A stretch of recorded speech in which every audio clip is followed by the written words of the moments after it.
बिस्मिल्लाहिर्रहमानिर्रहीम अस्सलाम वालेकुम dear students, welcome back to the grammar of science. Dear students, आज हम क्लास 10 फिजिक्स बुक के यूनिट 17 इलेक्ट्रिक सर्किट्स के लेक्चर नंबर 5 को कवर करने जा रहे हैं और आज के इस लेक्चर में हम सीखेंगे short response question along with numerical response question. Dear students, ये इंशाल्लाह इस यूनिट का सेकेंड लास्ट लेक्चर होगा। इसके बाद एक लेक्चर हमारा रहता है और जिसके बाद ये हमारा चैप्टर कवर हो जाएगा। तो आइए चल के सीखते समझते हैं शॉर्ट रिस्पॉन्स क्वेश्चन को और न्यूमेरिकल रिस्पॉन्स क्वेश्चन को। डियर स्टूडेंट्स, यहां हमारे पास शॉर्ट रिस्पॉन्स क्वेश्चन का क्वेश्चन नंबर 1 ओपन है, जो कि है कि how does the colour code on a carbon register provide information about its properties. पहला जो इसका हिस्सा है क्वेश्चन नंबर 1 का, उसमें यह कहा जा रहा है कि किस तरह से कलर कोड जो है कार्बन रजिस्टर के ऊपर वो इंफॉर्मेशन देते हैं हमें इसकी प्रॉपर्टीज के बारे में। तो आपको पता है कि डिफरेंट कलर बैंड्स होते हैं। हम इसको स्टडी कर कर आए हैं अपने लेक्चर्स के अंदर। डिफरेंट कलर बैंड्स होते हैं। आमतौर पर जो है वो 4 कलर बैंड्स होते हैं एक कार्बन रजिस्टर के ऊपर, जिस तरह आप यहाँ देख रहे हैं। इनमें से जो एक बैंड होता है उसका कलर सिल्वर या फिर गोल्ड होता है। ये जो सिल्वर या फिर गोल्ड कलर का जो कलर बैंड है, ये हमें इंफॉर्मेशन देता है अबाउट टॉलरेंस, कि इस कार्बन रजिस्टर की जो रेजिस्टेंस की वैल्यू है वो कितनी फ्लक्चुएट हो सकती है। वो हमें ये एक कलर बैंड देता है जो कि सिल्वर या फिर गोल्ड कलर का होता है। ये हमें इंफॉर्मेशन देता है about the value of tolerance. और जो बाकी के जो हमारे पास कलर बैंड्स हैं, 3 कलर बैंड्स हैं, हमने इसको पढ़ना सीखा है। ये हमें इंफॉर्मेशन देते हैं about the value of resistance, कि ये जो कार्बन रजिस्टर है इसकी रेजिस्टेंस की वैल्यू हम कैलकुलेट करते हैं इसकी इन 3 जो है कलर बैंड्स की मदद से। इसको कैसे कैलकुलेट करते हैं, यहाँ हम वो सारे मेथड्स को दोबारा से करने वाले नहीं हैं। जस्ट हमने इस क्वेश्चन का आंसर किया है कि ये जो हमें डिफरेंट कलर बैंड्स हैं ये हमें टॉलरेंस की वैल्यू देते हैं और साथ साथ हमें रेजिस्टेंस की वैल्यू को फाइंड आउट करने में हमें हमारी हेल्प करते हैं। तो यहां हमने लिख लिया इसको। इसका answer, the colour code on a carbon resistor tell us about the resistance value और tolerance at some time reliability. अच्छा, सम टाइम ये रिलायबिलिटी के बारे में भी यानी 4 से ज़्यादा जब बैंड्स होते हैं तो वो इसकी रिलायबिलिटी के बारे में भी इंफॉर्मेशन दे रहे होते हैं। लेकिन ये आप लोगों का नहीं, आप इसको काट सकते हैं इस लाइन को। इसके साथ each coloured band represent the number according to the standard colour chart. For example, जो फर्स्ट बैंड है ये फर्स्ट डिजिट को के बारे में इंफॉर्मेशन दे रहा होता है। जैसे ये देखें, ये फर्स्ट बैंड है, ये फर्स्ट डिजिट के बारे में हमें इंफॉर्मेशन दे रहा है। सेकंड जो कलर बैंड है ये सेकंड डिजिट के बारे में इंफॉर्मेशन दे रहा होता है। थर्ड बैंड जो होता है ये मल्टीप्लायर होता है, 10⁻⁴ के साथ आप इसको लिख सकते हैं। इसी तरीके से नंबर ऑफ जीरो बता रहा होता है कि कितनी वैल्यू होंगी। और जो 4 बैंड है ये हमें टॉलरेंस के बारे में इंफॉर्मेशन दे रहा होता है। अच्छा, इसके साथ आगे अगर इसी क्वेश्चन को देखें तो इसमें यह है कि why is this method chosen over other labelling technique. हम दूसरी लेबलिंग टेक्निक क्यों नहीं यूज करते, हम कलर बैंड ही क्यों यूज करते हैं। यानी यहां हम नंबर भी लिख लेते, क्योंकि इसके करस्पॉन्डिंग एक नंबर है, एक फर्स्ट डिजिट है जिसका मतलब है 4, यानी येलो कलर किया हुआ है तो इसका मतलब है 4। तो हम डायरेक्ट 4 ही क्यों नहीं लिख देते। तो इसका आंसर ये है कि अगर हम डायरेक्ट 4 वगैरह करें तो ये मिस हो सकता है, रिमूव हो सकता है। अगर हम प्रिंट करें, एक तो विजिबल सही से नहीं होगा और दूसरा इसमें ये भी हो सकता है कि हम ये थोड़े टाइम के बाद ये कलर जो ये जो टेक्स्ट होगा वो रिमूव हो सकता है। अच्छा, तो यहाँ लिखा है कि colour band are use instead of printing number because register are very small in size. ये बहुत छोटे होते हैं। अगर आप ने कभी लैब वगैरह में देखे होंगे तो ये बहुत एक्सट्रीमली स्मॉल होते हैं, बहुत छोटे होते हैं in size and printing text would be difficult to read. ये एक तो ये है इसका डिसएडवांटेज कि इसको रीड करना मुश्किल है और may fade away with heat and time. यानी क्योंकि ये रेजिस्टेंस के अंदर हीट प्रोड्यूस होती है तो हीट की वजह से ये फेड अवे हो सकता है और वक्त के साथ साथ भी ये नंबर जो है अगर आपने टेक्स्ट किया हुआ है तो वो रिमूव हो सकता है। The colour bands remain clear, durable and easy to identify during manufacturing and usage. तो ये इसका फायदा है जिस वजह से हम कलर बैंड यूज करते हैं। नेक्स्ट हमारे पास सेकंड क्वेश्चन है कि why are electrical device in home connected in parallel rather than in series. जो घरों की मुख्तलिफ अप्लाइंसेज हैं इनको हम पैरेलल में ही क्यों कनेक्ट करते हैं, सीरीज में क्यों कनेक्ट नहीं करते? पहला हिस्सा ये है, आपको पता है कि अगर एंड टू एंड कनेक्शन है तो इसको हम सीरीज कहते हैं, जिस तरह ये अबव फिगर में ये सीरीज कॉम्बिनेशन है, और ये देखें कि ये डायरेक्टली जो है वो कनेक्टेड है बैटरी के साथ, तो ये पैरेलल कॉम्बिनेशन है डिफरेंट अप्लाइंसेस। तो सीरीज में इस वजह से कनेक्ट नहीं करते, अगर एक डिवाइस भी खराब हो गई तो बाकी की डिवाइसेस जो हैं वो आपकी काम नहीं करेंगी, क्योंकि करंट जो है वो डिस्कनेक्ट हो जाएगा। और पैरेलल जो है वो हमें एक अच्छा वे प्रोवाइड करता है, इस वजह से हम पैरेलल कॉम्बिनेशन को यूज करते हैं कि अगर एक डिवाइस भी हमारी खराब हो गई तो बाकी डिवाइसेस चलेंगी। इसके आंसर की अगर हम बात करें तो आंसर यही है कि electrical devices in home are connected in parallel so that each device get the same voltage. एक इसमें यह भी है कि हर एक डिवाइस जो है वो उसको सेम वोल्टेज अगर हमने देनी है, यानी 220 वोल्ट आ रहा है तो हर डिवाइस को 220 वोल्ट ही मिलेगा पैरेलल कॉम्बिनेशन के अंदर। लेकिन अगर आप सीरीज में लगाएंगे तो सीरीज में जो वोल्टेज है वो डिवाइड हो जाती है and can be operated independently. और दूसरी बात इसमें इंपॉर्टेंट ये है कि हर एक डिवाइस इंडिपेंडेंटली ऑपरेट होगी, किसी दूसरे पर डिपेंड नहीं करेगी। Each appliances work at its rated voltage, her device जो अपनी रेटेड वोल्टेज पर वो करेगी, काम करेगी। One device can be switch on और ऑफ विदाउट इफेक्टिंग अदर, एक डिवाइस को आप ऑन ऑफ कर सकते हैं दूसरी डिवाइस को ऑन ऑफ किए बगैर। और इसके साथ इफ वन एप्लीकेशन फेल, ये वो बात है जो हमने स्टार्ट में की थी, the rest keep working normally. अच्छा, इसी के साथ अगर हम इसको सीरीज में कनेक्ट कर देते हैं, the voltage would be divided, voltage divide हो जाएगी। इसका उलट आप लोगों ने लिखना है, so none would get enough to work properly if one device is turned off or burn out। अगर एक डिवाइस को आप बंद करते हैं या वो जल जाती है तो सारे का सारा सर्किट जो है वो स्टॉप हो जाएगा अगर आप सीरीज में कनेक्ट करते हैं। लेकिन आपने याद करना है तो जस्ट यहाँ तक इनफ है इसका आंसर। इसके बाद अगर ये देखें कि how would household functionality be impacted if they were in connected in series, तो उसका आंसर ये लिखा हुआ है कि अगर हम सीरीज में कनेक्ट करेंगे तो फिर ये जो है वो नीचे इसका आंसर है। ये जो यहां तक है ये आपके ऊपर जो क्वेश्चन का एक सेगमेंट है उसका ये आंसर है। डियर स्टूडेंट्स, यहाँ हमारे पास क्वेश्चन नंबर 3 है जो कि है कि when resistors are connected in parallel why does the total resistance decrease. इसमें ये क्वेश्चन किया जा रहा है कि अगर आप रेजिस्टेंस को पैरेलल कॉम्बिनेशन में इंस्टॉल करते हैं, जिस तरह ये इस फिगर के अंदर डिफरेंट जो रेजिस्टर्स हैं वो पैरेलल कॉम्बिनेशन के अंदर इंस्टॉल हैं, तो जो इक्विवेलेंट रेजिस्टेंस आएगी यानी टोटल रेजिस्टेंस की वैल्यू जो आएगी वो इनकी इंडिविजुअल रेजिस्टेंस से कम होगी। फॉर एग्जाम्पल, इस B1 बल्ब की रेजिस्टेंस 2 ओहम है, इसकी 3 ओहम है B2 बल्ब की, और B3 बल्ब की 5 ओहम है। तो टोटल रेजिस्टेंस कितनी होगी? तो टोटल रेजिस्टेंस जो होगी वो 2 ओहम से भी कम होगी।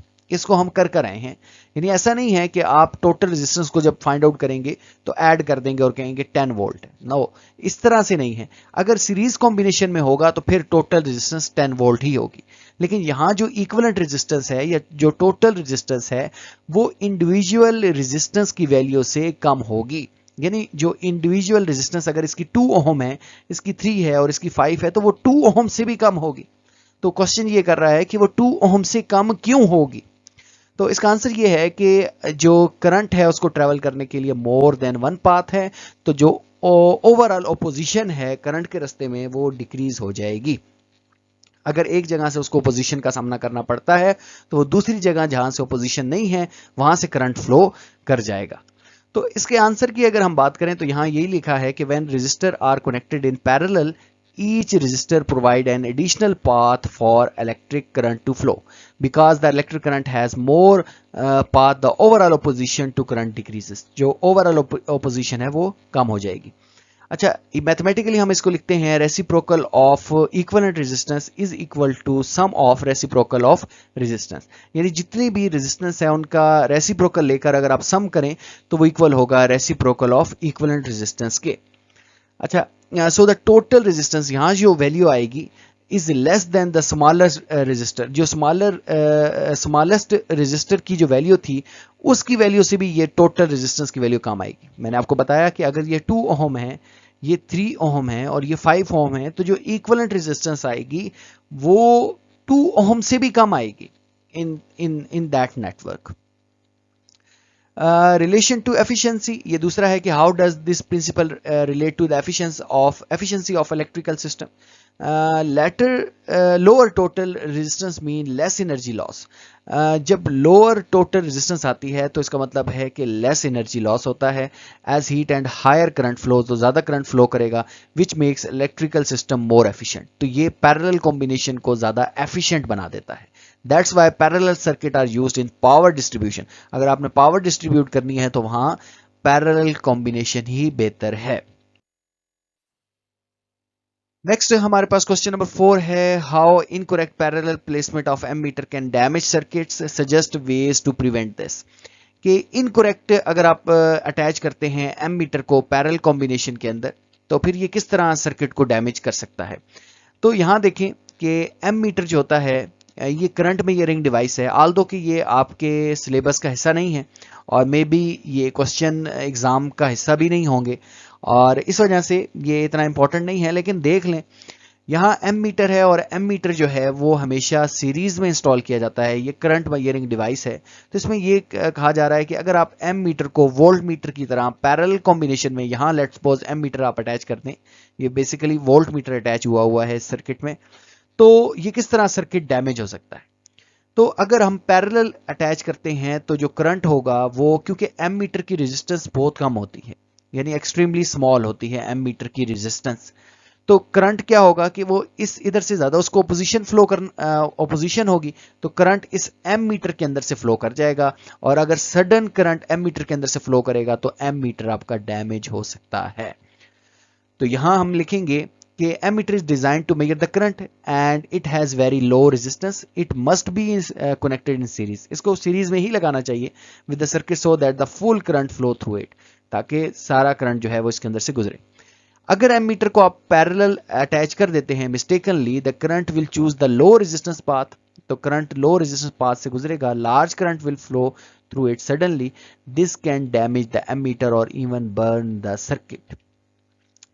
ways to prevent damage, कैसे, always check the circuit diagram, हमेशा use the correct terminal और double check polarity, use fuses और circuit breaker. ये सारी प्रिवेंशन करके आप जो है वो इसको प्रिवेंट कर सकते हैं डैमेजिंग से. नेक्स्ट हमारे पास क्वेश्चन नंबर 5 है कि why is it unsafe to touch electrical switches with wet hand. What principle of conductivity and human safety does this advice rely on. अच्छा, अब यहाँ इसमें ये कहा जा रहा है कि अगर आप गीले हाथों से इलेक्ट्रिकल स्विचेस को टच करते हैं तो ये अनसेफ क्यों है. तो इसका आंसर ये है कि it is unsafe to touch electrical switches with wet hand because water conduct electricity, क्योंकि वाटर इलेक्ट्रिसिटी कंडक्ट कर लेता है. और ये आपकी बुक में है कि अगर इंसानी बॉडी जो है, ह्यूमन बॉडी जो है वो वेट होगी तो इसकी जो रेजिस्टेंस की वैल्यू है वो डिक्रीज हो जाएगी, specially when it contain salt and mineral, क्योंकि इंसानी बॉडी में साल्ट और मिनरल है. When your hand are wet they reduce the body resistance, तो ये बॉडी की रेजिस्टेंस को कम कर देंगी, allowing electrical current to pass easily through your body to the ground. तो आपकी बॉडी से करंट होता हुआ ग्राउंड की तरफ ट्रैवल होगा. ड्राई स्किन होगी, हाई रेजिस्टेंस होगी, लेस करंट फ्लो करेगा. वेट स्किन होगी तो फिर लो रेजिस्टेंस होगी और ज्यादा करंट फ्लो करेगा, जो कि अनसेफ है. Even a small current 30 milliampere through the body can cause severe shock. अगर 30 मिली एम्पेयर का करंट भी हमारी बॉडी से गुजरता है वो मसल पैरालाइज कर सकता है, शॉक लग सकता है और इवन डेथ भी हो सकती है. तो ह्यूमन सेफ्टी के लिए क्या है, this advice based on Ohm's law, when resistance decrease due to wet skin the current increase dangerously for the same voltage. तो अगर रेजिस्टेंस की वैल्यू कम होगी तो फिर क्या हो जाएगा, करंट इंक्रीज कर जाएगा उसी वोल्टेज के लिए. नेक्स्ट हमारे पास क्वेश्चन है कि what make touching a live wire while bear foot on the ground particularly dangerous. अगर आप बेयर फुट हैं, दैट मीन नंगे पांव हैं, और आप लाइव वायर को जिसके अंदर से करंट गुजर कर जा रहा है उसको हाथ रखते हैं, तो ये कैसे डेंजरस हो सकती है. तो इसका आंसर ये है कि touching live wire while barefoot is extremely dangerous because your body become part of the electrical circuit. और ये इलेक्ट्रिकल सर्किट का हिस्सा बन जाएगी, allowing current to flow from the life wire through your body into the ground. तो life wire से आपकी body से होता हुआ करंट जो है वो ग्राउंड की तरफ मूव करेगा। ग्राउंड बेसिकली लो पोटेंशियल होता है और जो वायर है वो हायर पोटेंशियल है, तो हायर से लोअर की तरफ करंट ट्रैवल करेगा। बीच में आपकी जो बॉडी है वो वायर की तरह बिहेव करेगी और इस तरह आपकी बॉडी जो है वो डैमेज हो जाएगी। रीजन इट्स सो डेंजरस क्यों है? Bear foot, direct contact with earth which is a good conductor for electricity, human body contain water and salt making it good conductor too, and this decreed complete path for electric current to flow through the vital organ like the heart। तो हमारे heart से भी जो है वो current गुजरेगा।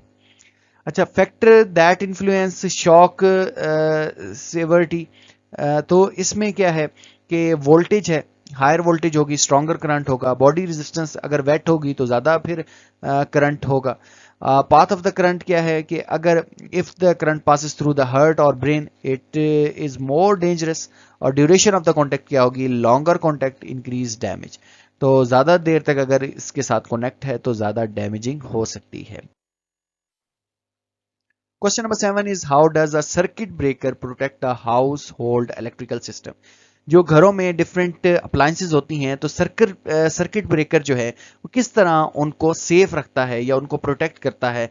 What might happen if the absence of circuit breaker during a power surge overload, यानी जब ज़्यादा ओवरलोड होगा तो उस टाइम सर्किट ब्रेकर अगर ना हुआ तो फिर क्या हो सकता है? तो इसका आंसर ये है कि circuit breaker is a safety device that automatically stop the flow of current when it become too high. इसके अंदर वैल्यू सेट होती है डिफरेंट एम्पेयर्स के। सर्किट ब्रेकर होते हैं 5 एम्पेयर, 10 एम्पेयर, 15 एम्पेयर। तो जब इनकी लिमिट से ज़्यादा करंट फ्लो करता है तो ये ऑटोमेटिकली क्या करते हैं? स्विच ऑफ करवा देते हैं सर्किट को, जिसकी वजह से करंट स्टॉप हो जाता है। Prevent damage and fires in the household electrical system. How it works, it continuously monitor the current in the circuit. If the power surge, अगर पावर ज़्यादा होती है या ओवरलोड होता है, फॉर एग्जांपल अगर किसी ह्यूमन को भी करंट लगता है तो दैट मीन के करंट बहुत ज़्यादा, करंट की वैल्यू बहुत हाई हो जाती है और जो ग्राउंड हो रहा होता है तो ये फौरन से क्या कर देता है? उसको स्विच ऑफ कर लेता है या कट ऑफ करवा लेता है। The circuit breaker bimetallic strip होती है या इलेक्ट्रोमैग्नेटिक मैकेनिज्म होता है, ये ट्रिप्स कर जाता है cutting off the electricity instantly. अगर सर्किट ब्रेकर नहीं होगा the wire could overheat due to excessive current, तो जो वायर जिसके अंदर से करंट फ्लो कर रहा है वो ओवरहीट होगी और उसको फायर भी पकड़ सकती है। This might cause insulation to melt or leading to short circuit or electrical fire. Appliance could be damaged permanently. Appliance जो है घरों की different जो appliances आप यूज करते हैं वो डैमेज हो सकती हैं। Question number 8 is in what ways does grounding and appliances case enhance user safety? एक appliances case है, let's suppose एक appliance है रेफ्रिजरेटर और इसकी बॉडी है, इसको अगर आप ग्राउंडिंग करते हैं तो किस तरह ये यूजर सेफ्टी को एनहांस करेगा, बढ़ाएगा। How does grounding mitigate potential electrical hazards, किस तरह ग्राउंडिंग जो है वो कम करता है इलेक्ट्रिकल हैजर्ड से, इलेक्ट्रिकल खतरात से किस तरह हमें महफूज रखता है। तो लेट अज्यूम करें कि आपके घर में फ्रिज है और एक वायर है जो लाइफ वायर है वो एक्सीडेंटली फ्रिज के साथ अटैच हो गई है। तो अगर ग्राउंडिंग नहीं की आपने, उसका केस जो है फ्रिज का वो ग्राउंड नहीं किया, तो अगर कोई पर्सन है वो उस फ्रिज के साथ एक्सीडेंटली उसका हाथ लगता है तो उसको करंट लग सकता है। लेकिन अगर हम उसी फ्रिज केस को, फ्रिज की बॉडी को क्या करते हैं? ग्राउंड कर देते हैं, तो जो एक्सेसिव करंट होगा वो ग्राउंड में शिफ्ट हो जाएगा, जिसकी वजह से अगर कोई पर्सन जो है वो फ्रिज के साथ एक्सीडेंटली टच होता है तो उसको करंट नहीं लगेगा। यही इसका आंसर है कि if a life wire accidentally touches the metal body by appliance, अगर एक life wire accidentally metal body के साथ लग जाती है किसी अप्लायंस की, द केस बिकम चार्ज, तो उसका जो केस होगा, उसकी जो बॉडी होगी वो चार्ज हो जाएगी। विदाउट ग्राउंडिंग, अगर आप ग्राउंड नहीं करते, touching the case could give a severe electric shock, तो फिर वो आपको इलेक्ट्रिक शॉक दे सकता है। विद ग्राउंडिंग, अगर आपने ग्राउंड किया हुआ है case, the current flow safely to the earth, तो सेफली अर्थ की तरफ ट्रेवल कर जाएगा through the earth wire and fuse और द सर्किट ब्रेक ट्रिप, जिसकी वजह से सर्किट ब्रेकर जो है वो ट्रिप हो जाएगा। डिसकनेक्टिंग द फॉल्टी अप्लायंस, तो वो डिसकनेक्ट कर देगा फॉल्टी अप्लायंस को। How it mitigates hazards, prevent electric shock, avoid fire risk और protects appliances. appliances को भी सेव करता है, शॉक भी नहीं लगने देता और फायर रिस्क से भी हमें बचाता है. तो ये इसके जो है वो इस तरह हम इस खतरात को कम कर सकते हैं. नेक्स्ट हमारे पास क्वेश्चन नंबर 9 है कि how does N appliances wattage influence it's energy consumption and operational cost.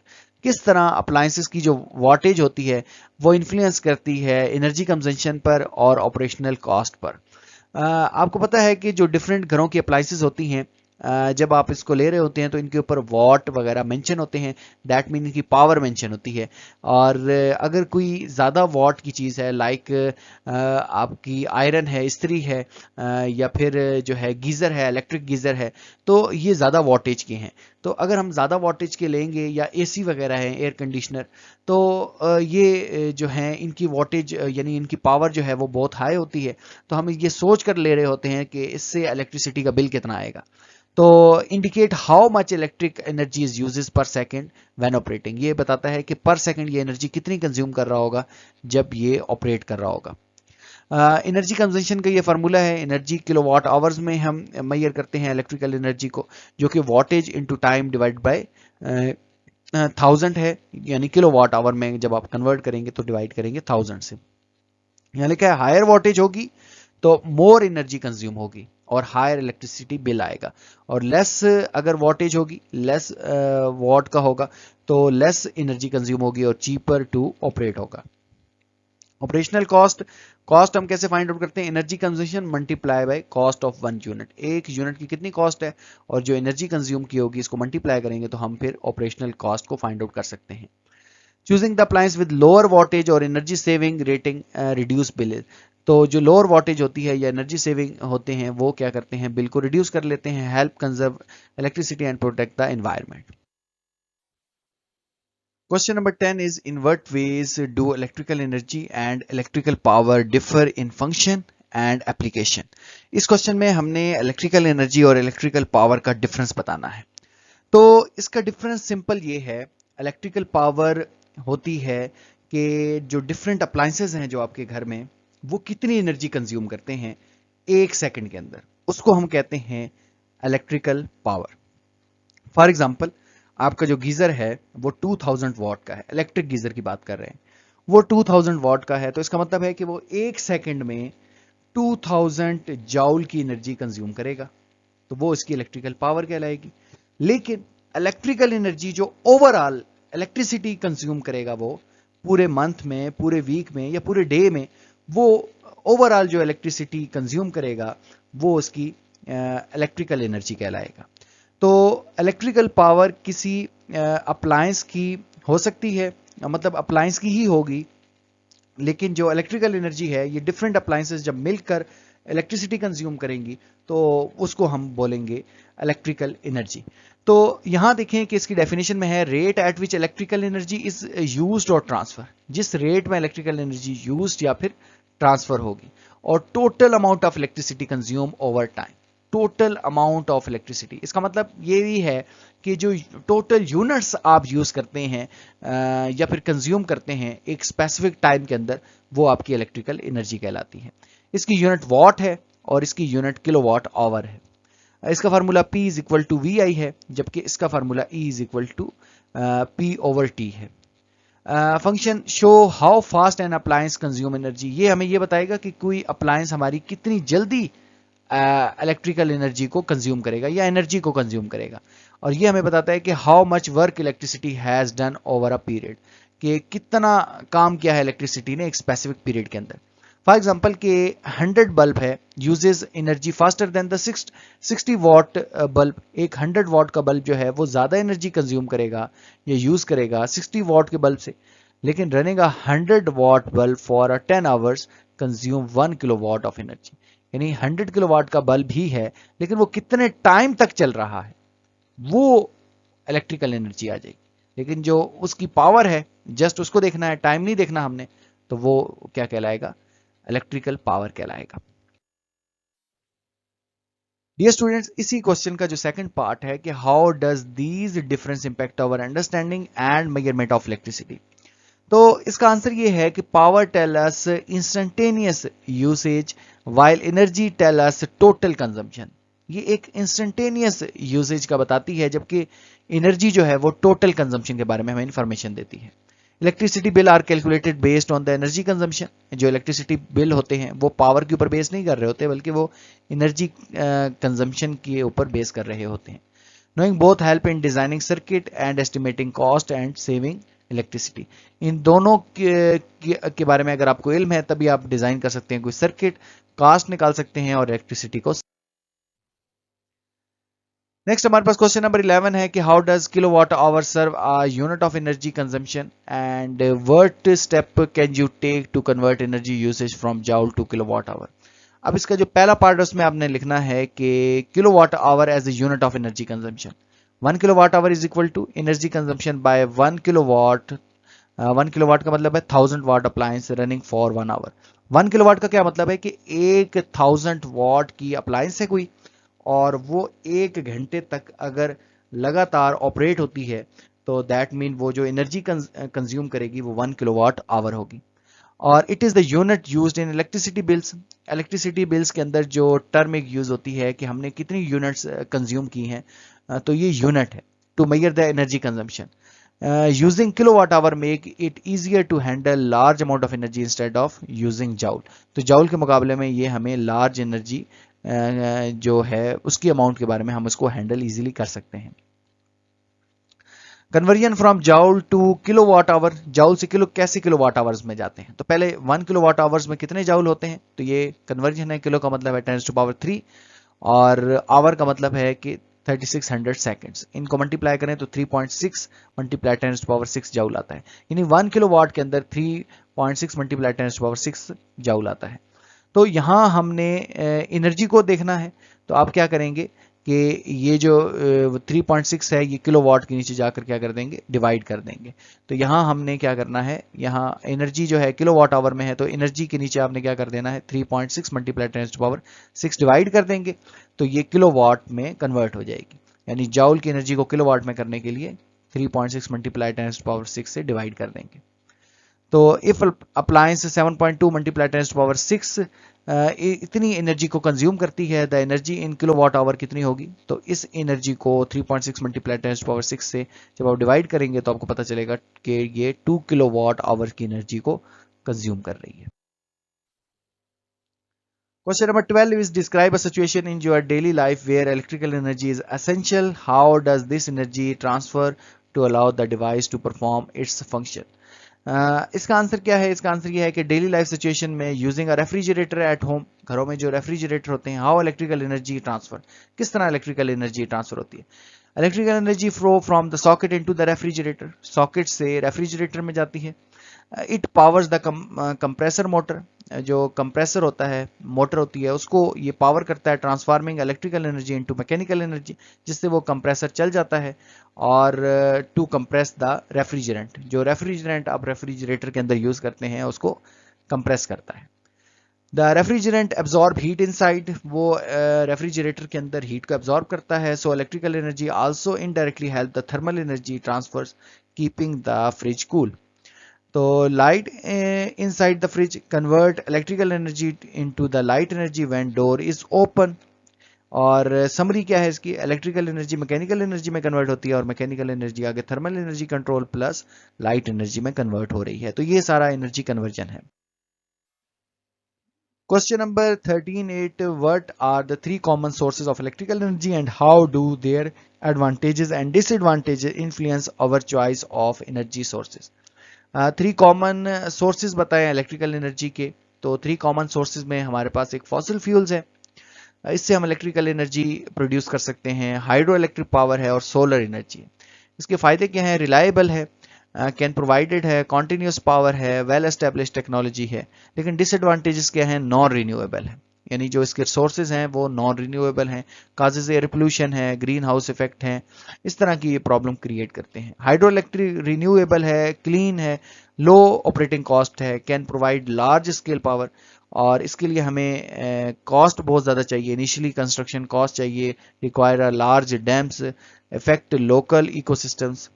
इस तरह सोलर जो है वो रिन्यूएबल है एंड अबंडेंट है, एनवायरमेंटल फ्रेंडली है, can be install on roof, लेकिन इसमें भी इनिशियल कॉस्ट जो है वो काफ़ी ज़्यादा है। तो the choice depend on the cost, reliability and availability and environmental consideration. इसको हम सामने रखते हुए देखते हैं कि हमें इलेक्ट्रिकल एनर्जी का कौन सा सोर्स जो है वो हम यूज़ कर सकते हैं।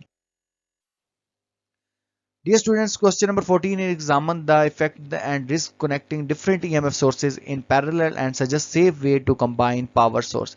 Different EMF जो हैं sources हैं और उनको हम connect कर रहे हैं parallel में, तो इसका क्या risk हो सकता है? Risk of connecting different EMF in parallel, large current में फ्लो, ज़्यादा करंट फ्लो करेगा, काजिंग ओवर हीटिंग, डैमेज और स्पार्क, ये क्रिएशन कर सकता है। Safe way to combine sources, अगर डिफरेंट ईएमएफ सोर्सेज हैं तो उनको हमेशा सीरीज में कनेक्ट किया जाए ताकि वोल्टेज जो है to increase voltage safely. On connect in parallel only if your source are identical, अगर सोर्स एक जैसे हैं तभी आप उनको जो है वो पैरेलल कॉम्बिनेशन में इंस्टॉल करें, अदरवाइज आप उनको सीरीज में ही लगाएंगे with fuses, diode and correct polarity. Dear students, यहाँ हमारे पास न्यूमेरिकल रिस्पॉन्स क्वेश्चन ओपन है, जिसमें जो क्वेश्चन नंबर 1 है वो ये है कि a fan, a heater and LED bulb are connected to a battery, जैसा कि आप यहाँ फिगर में देख सकते हैं, as shown in figure, find equivalent resistance. अब हमने इनकी इक्विवेलेंट रेजिस्टेंस फाइंड करनी है, calculate the current passing through each device, और हर एक डिवाइस में से कितना करंट गुजर कर जा रहा है वो भी हमने कैलकुलेट करना है। तो सबसे पहले तो आप इस सर्किट को देखिए कि फॉर एग्जांपल ये फैन है, ये हीटर है और ये एलईडी बल्ब है। ये हीटर ही है, उसकी ये हमारे पास सिंबल है एक, और ये मोटर का वैसे तो सिंबल है, एम लिखा हुआ है, लेकिन ये फैन के तौर पर भी यूज हो सकता है, और ये एलईडी लाइट्स है। तो इनका कॉम्बिनेशन क्या है? ये बैटरी है, बैटरी के साथ देखें हर एक डायरेक्टली कनेक्टेड है, इसका मतलब है ये पैरेलल कॉम्बिनेशन है। तो पैरेलल कॉम्बिनेशन के लिए अगर हमने रेजिस्टेंस की वैल्यू फाइंड आउट करनी है, सबसे पहले तो यहाँ हमने इनकी वैल्यूज लिखनी जो आपकी बुक में गिवन है। ये 6 ओहम है, ये 10 ओहम है और ये 18 ओहम है। अब सबसे पहले हम इक्विवेलेंट रेजिस्टेंस को फाइंड आउट करते हैं। तो इक्विवेलेंट रेजिस्टेंस के लिए हम कौन सा फार्मूला यूज करेंगे? हम ये फार्मूला यूज करेंगे, reciprocal of equivalent resistance is equal to sum of reciprocal of individual resistance. अब 1/R1, 1/R2, 1/R3, तो यहाँ 6, 10 और 18 की वैल्यू हमने लिख देनी है। यहाँ देखें 1/6, 1/10 और 1/18। तो इन सबको अगर आप 1/6 को आप कैलकुलेटर पे करें, 1/10 0.1 बनता है, 1/18 जो भी बनता है, इन सबको ऐड करके तो ये आता है 0.32। ये 1/, रेसिप्रोकल ऑफ इक्विवेलेंट रेजिस्टेंस है। तो अब हमने इसको जो है वो इसका इन्वर्स लेना है, तो रेसिप्रोकल ले लेंगे, उल्टा देंगे इसको, तो यहाँ 1/0.32 हो जाएगा। तो इसको करने से ये हमारे पास आता है जी आंसर इसका 3.1 ओहम, यानी जो इक्विवेलेंट रेजिस्टेंस है वो 3.1 ओहम है, यानी सारी रेजिस्टेंस। तो अब आपने देखा भी कि 3.1 ओहम इससे भी कम है, इससे भी कम है और इससे भी कम है। तो इसका मतलब ये है कि जो इक्विवेलेंट रेजिस्टेंस होती है पैरेलल कॉम्बिनेशन के अंदर, वो इंडिविजुअल रेजिस्टेंस की वैल्यू से भी कम होती है। नेक्स्ट इसी का ही सेकंड पार्ट है जिसमें हमने करंट कैलकुलेट करना है। तो करंट कैसे कैलकुलेट करेंगे? अगेन I1 जो इसमें से करंट गुजरेगा, I2 जो इसमें से, और I3 जो इसमें से करंट गुजरेगा। तो करंट हम यूज करेंगे करंट को फाइंड आउट करने के लिए ohm's law V is equal to IR। तो I क्या हो जाएगा? V/R। तो V/R1, V/R2 और V/R3 के जो है वो I3 आप फाइंड आउट कर लेंगे। तो I1 अगर करंट फाइंड आउट करना है तो वोल्टेज कितनी है? 12 वोल्ट है। R1 रेजिस्टेंस कितनी है? 6 ओम है। तो इस तरह आप I1 करंट फाइंड आउट कर लेंगे। इसी तरीके से 12 वोल्ट यहाँ पुट करें, रेजिस्टेंस कितनी है? 10 ओम है, यहाँ जो है वो 18 ओम है। तो इस तरह आप करंट की वैल्यू फाइंड आउट कर लेंगे, जो कि 2 ओम 2 एम्पेयर, करंट की यूनिट एम्पेयर होती है, 1.2 एम्पेयर एंड 0.67 एम्पेयर है। अच्छा, एक और बात इंटरेस्टिंगली देखें कि सबसे ज्यादा रेजिस्टेंस किसकी है? इसकी है। और सबसे कम करंट किस में से फ्लो करके जा रहा है? वो इसी एलईडी बल्ब में से फ्लो करके जा रहा है, क्योंकि इसकी रेजिस्टेंस की वैल्यू बहुत हाई है। यानी रेजिस्टेंस ज्यादा होगी तो थोड़ा करंट गुजरेगा, ये इसको माइंड भी मानता है। न्यूमेरिकल नंबर 2 हमारे पास है डियर स्टूडेंट्स, वो ये है कि 3 resistor R1 8 ohm, R2 12 ohm and R3 18 ohm are connected parallel. तीन हमारे पास है, मैंने उसी फिगर को ले लिया, दोबारा यहाँ ड्रॉ कर लिया। तीन हमारे पास रजिस्टर्स हैं, यहाँ मैंने तीन डिफरेंट जो है वो डिवाइसेस कनेक्ट कर ली हैं, आपने रजिस्टर ही कनेक्ट करने हैं। तो तीन रेजिस्टेंस हैं जिनकी वैल्यू जो है वो हमारे पास यहाँ इस तरह से शो हो रही है। 8 ओहम है, 12 ओहम है और 18 ओहम है। इसका कोई सर्किट गिवन नहीं था, ये मैंने खुद से बनाया, आपकी बुक में ये सर्किट डायग्राम नहीं है। अच्छा, तो यहां हमने फाइंड आउट करनी है टोटल रेजिस्टेंस। अब अगेन क्योंकि ये पैरेलल कॉम्बिनेशन है, तो पैरेलल कॉम्बिनेशन में जो इक्विवेलेंट रेजिस्टेंस होती है या फिर जो टोटल रेजिस्टेंस होती है वो इक्वल होती है reciprocal of sum of individual resistance. तो यहां हम उसका फार्मूला लिख लेते हैं कि ये हमने लिख दिया कि 1/R1, 1/R2, 1/R3। ये पैरेलल कॉम्बिनेशन के लिए आपने इक्विवेलेंट रेजिस्टेंस इस फार्मूला से निकालनी है। तो यहाँ हमने इनकी वैल्यूज को पुट आउट कर दिया। यहाँ एंड पर जब इनको आप 1/8 करेंगे, 1/12 और 1/18 और इस सबको ऐड करेंगे, then you will find 0.258 ohm resistance. अब ये इसका हमने रेसिप्रोकल लेना है, तो 1 से डिवाइड कर देंगे हम इसको, तो यहाँ हमारे पास इक्विवेलेंट रेजिस्टेंस आ जाएगी 3.8 ohm. Dear students, question number 3 is a device with a resistance of 10 ohm is connected to a 120 volt power source. Calculate the power consumed by the device. एक डिवाइस है जो कि जिसकी रेजिस्टेंस 10 ओहम है। Let's suppose आपका एक bulb है और वो 120 वोल्ट पावर सप्लाई के साथ अटैच है, तो ये कितनी पावर कंज्यूम करेगा ये हमने कैलकुलेट करना है। अब देखें इसमें वैल्यूज हमें क्या क्या गिवन है। वैल्यूज जो हमें गिवन है वो एक रेजिस्टेंस की वैल्यू है इस क्वेश्चन में और एक वोल्टेज की वैल्यू है 120 वोल्ट।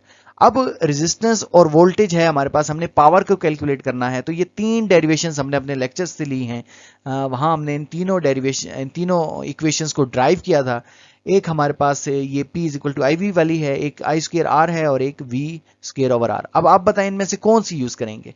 तो डेफिनेटली जिसमें वोल्टेज और रेजिस्टेंस होगी उसी की मदद से हम जो है वो पावर फाइंड आउट कर सकते हैं, क्योंकि हमें क्वेश्चन में रेजिस्टेंस और वोल्टेज की वैल्यू गिवन है।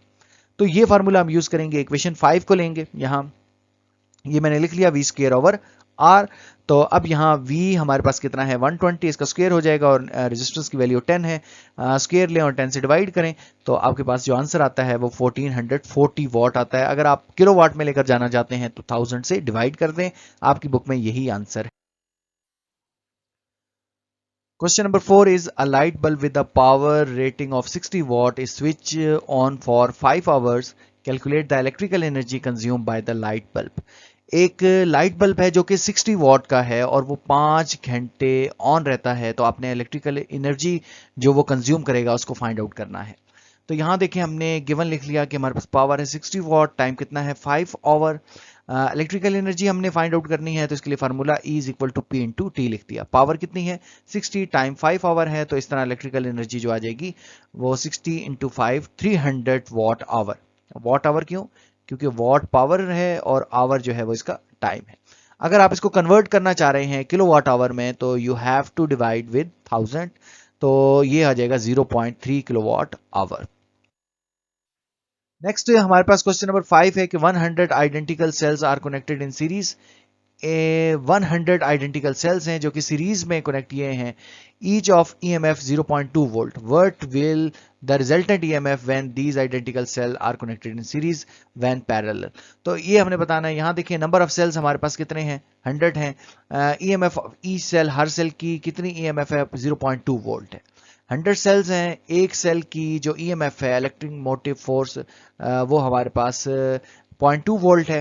अब यहाँ अगर हमने रिजल्टेंट फाइंड आउट करना है व्हेन कनेक्टेड इन सीरीज और व्हेन कनेक्टेड इन पैरेलल। सबसे पहले हम सीरीज में देखते हैं। सीरीज में अगर हमने फाइंड आउट करना है तो यहाँ number of cells into each जो सेल है वो कितने वोल्ट का है उससे मल्टीप्लाई कर देंगे, तो यहाँ हमारे पास आ जाएगा 20 वोल्ट। नेक्स्ट तो रिजल्टेंट जो होगी क्योंकि सीरीज में आप EMF ऐड कर देते हैं इस वजह से यहाँ जो है वो 20 वोल्ट आ जाएगा। यानी 100 को आपने 0.2 से मल्टीप्लाई करना है, तो यहाँ 20 वोल्ट आ जाएगा क्योंकि सीरीज में हम EMF ऐड करते हैं। नेक्स्ट पैरेलल कॉम्बिनेशन की बात करें तो पैरेलल कॉम्बिनेशन में all cell have the same EMF। Parallel combination में तमाम सेल्स की 0.2 वोल्ट ही EMF होगी। सीरीज क्या करती है increase the voltage, EMF add होती है और पैरेलल कॉम्बिनेशन में वोल्टेज सेम रहती है, लेकिन इसमें करंट जो है वो इंक्रीज हो जाता है। नेक्स्ट हमारे पास क्वेश्चन नंबर 6 है, न्यूमेरिकल नंबर 6 के इन द सर्किट शोन, ये जैसा कि आपको सर्किट देख रहे हैं, what is the value of the total resistance. यहाँ रेजिस्टेंस की वैल्यू अगर हम लिख लें तो टोटल रेजिस्टेंस की वैल्यू फाइंड आउट कर रहा है circuit between A and B. A और बी के दरमियान जो टोटल रेजिस्टेंस है इसको हमने फाइंड आउट करना है। ये R1 रेजिस्टेंस है 2 ओम की, R2 है 3 ओम की, R3 है 6 ओम की और R4 है 4 ओम की। तो पहले इसको देखिए, ये जो हमारे पास एक क्लोज सर्किट बन रहा है इसको पहले देखते हैं, इसमें टोटल रेजिस्टेंस की वैल्यू फाइंड आउट करते हैं। तो इसमें भी आप इन दोनों को देखें कि R1 और R2 क्या है, सीरीज में इंस्टॉल है। R1 और R2 R3 के साथ जो है वो पैरेलल इंस्टॉल है। तो पहले R1 और R2 की रेजिस्टेंस को ऐड करेंगे, यहाँ एक टोटल रेजिस्टेंस आ जाएगी। फिर वो जो रेजिस्टेंस होगी उसको R3 के साथ पैरेलल रख के इक्विवेलेंट रेजिस्टेंस फाइंड आउट करेंगे। तो सबसे पहले हम करते हैं R1 and R2 resistance in series, therefore we are going to calculate the total resistance R1 and R2 in this way. R1 plus R2 series में हम ऐड करते हैं, तो ऐड जब हम करेंगे 2 ओम और 3 ओम को, तो हमारे पास यहाँ जो टोटल इक्विवेलेंट रेजिस्टेंस आ जाएगी वो 5 ओम आ जाएगी। ये जो 5 ओम रेजिस्टेंस है वो 6 ओम की रेजिस्टेंस के साथ पैरेलल कॉम्बिनेशन बना रही है। तो यहाँ पैरेलल कॉम्बिनेशन के लिए हम इक्विवेलेंट रेजिस्टेंस फाइंड आउट करेंगे। Now R1 plus R2 and R3 resistance installed in parallel combination, therefore we calculate in this way. अब 1 over equivalent resistance कैसे करते हैं, 1 over R equivalent is equal to 1 over R1 plus 2 and 1 over R3। ये name है just इनके। तो 1 over R1 plus 2 जो है ये अभी हम कैलकुलेट करके आए हैं, जो कि 5 ओम है, और R3 जो है वो 6 ओम है। तो इस तरह अगर आप इनको सम करें और इसका रेसिप्रोकल ले लें तो ये 2.7 ओम बनता है। अब ये सारी जो इस क्लोज पाथ की रेजिस्टेंस आ गई वो 2.7 आ गई, ये अब 4 ओम की रेजिस्टेंस के साथ सीरीज में इंस्टॉल है, तो हम इन दोनों की रेजिस्टेंस को ऐड कर लेंगे। R4 is installed series with R1 plus 2 and R3, so equivalent resistance को हम सीरीज की तरह फाइंड आउट करेंगे और इनको आप ऐड कर दें जस्ट 2.7 को 4 ओम के साथ, तो टोटल जो आंसर आएगा वो 6.7 ओम का आ जाएगा। नेक्स्ट डियर स्टूडेंट्स, हमारे पास क्वेश्चन नंबर 7 है, जो कि है कि calculate the power consume current flowing through and electrical energy consume by the bulb in the given figure. इस फिगर के अंदर ये जो बल्ब है जो कि 50 ओम की रेजिस्टेंस है इसकी, और एक बैटरी है 120 वोल्ट की, इसकी पावर ये कितनी कंज्यूम करेगा इसको कैलकुलेट करना है, करंट कितना फ्लो करेगा वो कैलकुलेट करना है, और टोटल एनर्जी जो कंज्यूम करेगा उसको हमने कैलकुलेट करना है। तो सबसे पहले हम कैलकुलेट करते हैं पावर को। अब पावर के 3 फार्मूले हैं आपको पता है, तो डेफिनेटली हम ये फार्मूला यूज करेंगे जिसमें वोल्टेज और रेजिस्टेंस है, क्योंकि इस गिवन में हमारे पास रेजिस्टेंस और वोल्टेज की वैल्यू है, तो हम ये इक्वेशन 5 वाली पावर की का फार्मूला जो है वो यूज करने वाले हैं, V स्क्वायर ओवर R। तो इसको कैलकुलेट करने से आपके पास जो पावर आती है वो 288 वॉट आती है। नेक्स्ट करंट फ्लो करना है, तो करंट के लिए हम ये फार्मूला यूज करेंगे P is equal to IB वाला, ये लिखा भी है, तो I क्या हो जाएगा P ओवर V। अब पावर हमें पता चल गई 288 और वोल्टेज कितनी है 120, इन दोनों को डिवाइड करते हैं 2.4 एम्पियर का करंट गुजरेगा। लास्ट में देखें कि इलेक्ट्रिकल एनर्जी जो कि ये कंज्यूम करेगा, तो electrical energy P into T होती है। यहाँ हमारे पास इस क्वेश्चन में हमें टाइम नहीं बताया कि कितने टाइम तक ये बल्ब ऑन रहता है, लेकिन आप खुद से अज्यूम कर लें, अगर लेट्स सपोज ये 1 आवर तक रहता है तो यहाँ इसकी जो इलेक्ट्रिकल पावर हो जाएगी वो 288 वॉट आवर हो जाएगी। लेकिन अगर टाइम नहीं बताया तो आप जस्ट इसको स्किप कर सकते हैं, 288 वॉट इंटू टी भी लिख सकते हैं। डियर स्टूडेंट्स, आई थिंक ये लास्ट हमारा न्यूमेरिकल है, और numerical number 8, calculate the total resistance of the circuit shown in the following figure. इस फिगर के अंदर जो रेजिस्टेंस की वैल्यू है आपने टोटल रेजिस्टेंस फाइंड आउट करनी है। तो यहाँ देखें कि ये एक रेजिस्टेंस है R1 जो कि 4.5 ओम है, इसके साथ R2 12.5 है और R3 ये भी 12.5 ओम की रेजिस्टेंस है। तो पहले इन दोनों रेजिस्टेंस को देखें, R2 और R3 को, ये दोनों जो हैं वो पैरेलल इंस्टॉल हैं, तो इन दोनों की मदद से हम क्या करेंगे, एक इक्विवेलेंट रेजिस्टेंस फाइंड आउट कर लेंगे, और वो जो इक्विवेलेंट रेजिस्टेंस होगी वो R1 के साथ सीरीज में इंस्टॉल है, तो हम क्या कर देंगे, उन दोनों को जस्ट ऐड कर देंगे। तो सबसे पहले R2 और R3 की रेजिस्टेंस फाइंड आउट करेंगे, टोटल रेजिस्टेंस। तो हम ये पैरेलल कॉम्बिनेशन वाला रेजिस्टेंस का फार्मूला लिखेंगे 1/R2 प्लस R3 R2+3 और 1/R2 प्लस 1/R3। तो यहाँ हमने इनकी वैल्यू पुट कर दी, तो ये हमारे पास वैल्यू आती है 6.25 ओम की। अब ये जो 6.25 ओम है, यानी इनकी इक्विवेलेंट जो रेजिस्टेंस है वो R1 के साथ सीरीज में इंस्टॉल है, तो जस्ट आप लोगों ने 4.5 ओम के साथ इसको ऐड कर देना है, तो टोटल रेजिस्टेंस की वैल्यू आ जाती है 10.75। Dear students, this is all about numerical response questions and short response question. अगर किसी क्वेश्चन की, किसी न्यूमेरिकल की कहीं किसी भी जगह आप लोगों को समझ नहीं आई तो कमेंट सेक्शन में लाजमी पूछिए। इंशाल्लाह इस यूनिट का एक लेक्चर रह गया है और इसके बाद ये हमारा ख़त्म हो जाएगा। अपना बहुत ख्याल रखिएगा, मिलेंगे न्यू वीडियो लेक्चर के साथ, तब तक के लिए अल्लाह हाफिज़।